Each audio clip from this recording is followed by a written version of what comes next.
Right now, guys, we're going to talk about the hip flexor mash. So, your hip flexors, guys, they're responsible for active hip flexion.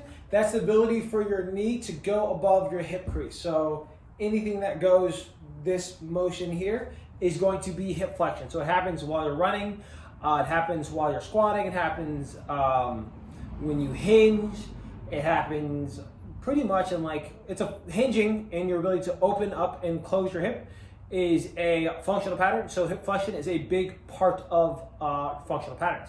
So how do we even mash our hip flexors? Where are they? So you have multiple hip flexors, guys.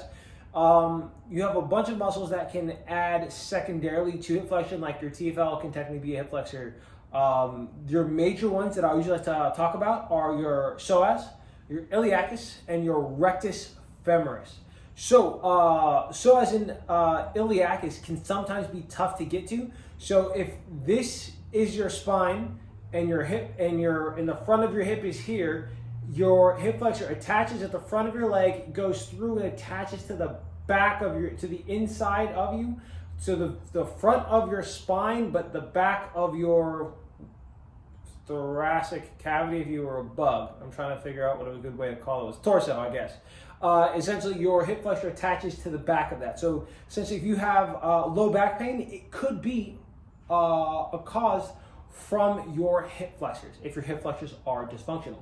So how do we mash them, especially if we have these hip flexors that attach in this really deep place? So first and foremost, if you're not comfortable with this, I would get a massage or get someone who's comfortable releasing your hip flexors to do it, because it's once again difficult. But for those of you who are comfortable, I would say try it out.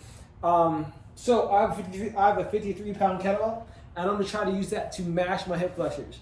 The ones on the inside of me, which are your psoas, is the one I'm going to try to reach for. Your psoas, once again, attaches through and behind. Your iliacus is more so out here, and I'll show you guys how to get that in a second. But first, psoas. So psoas is deep. You go like an inch or so outside of your belly button, and that's where you're going to place the kettlebell.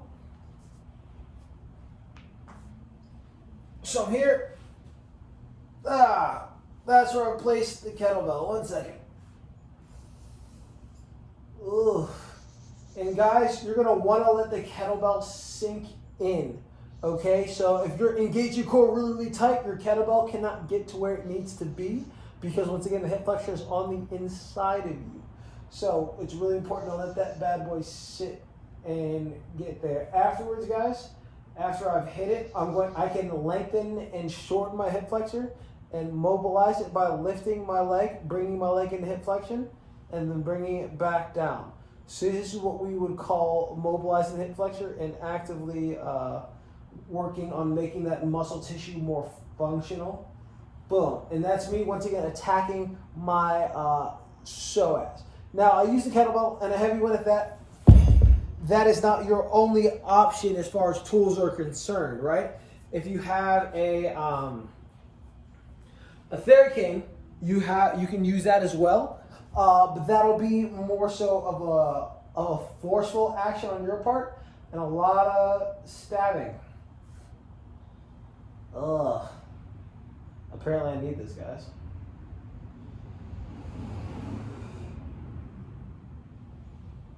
Boom. All right, so once again, that's me attacking my psoas. Just so you guys from a different position, that's where I was putting my my theracane right there. Boom, and trying to stab through. I'm actually not liking this, guys. I'm not getting as deep as I would like to, as I got with the kettlebell. Once again, guys, your iliacus is out to the side. So that's right here on your pelvic crest, guys. So how would I get that? You can take your theracane and hit it from the outside. Oh, I'm using the theracane and pulling outwards. And I'm mobilizing my hip flexor that way. And that's how I'm going to attack my iliacus. Boom. And then the rectus femoris, guys, is a quad muscle. So that means it's responsible for knee extension. But it also does, once again, hip flexion. So how do I attack that one? That one's relatively easy. And I would always say start there, because I like to start with an easy win and to do it relatively easy. The rectus femoris attaches at the top of that hip crest you can kind of feel it go thud if you rub at the top of your hip. So I'm rubbing and moving over it and see if the muscle belly is even kind of moving as I apply pressure with my hips. So I'm going to take a lacrosse ball and put it there and roll over. Oh, on the lacrosse ball. Oh. And after I roll over the lacrosse ball, guys, because the rectus femoris is a knee extensor, if I pull my heel towards my butt, that's going to lengthen it because it's a quad muscle as well. So I'm essentially doing this and stretching and mobilizing a hip flexor that also attaches at the knee. Boom.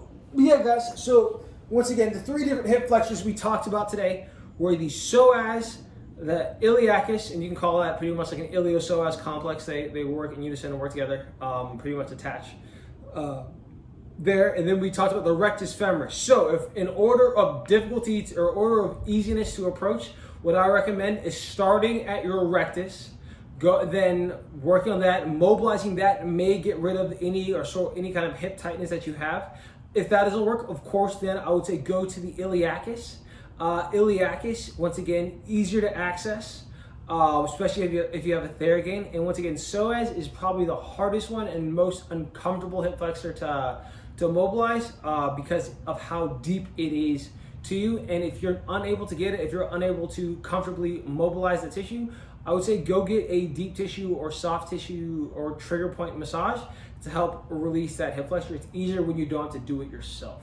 But yeah, guys, I hope you enjoyed this quick overview of how to master hip flexors. If you did, hit me with that like button. If you have any questions about the hip flexors or anything else, leave them in the comments. And if you haven't yet, subscribe to my YouTube channel.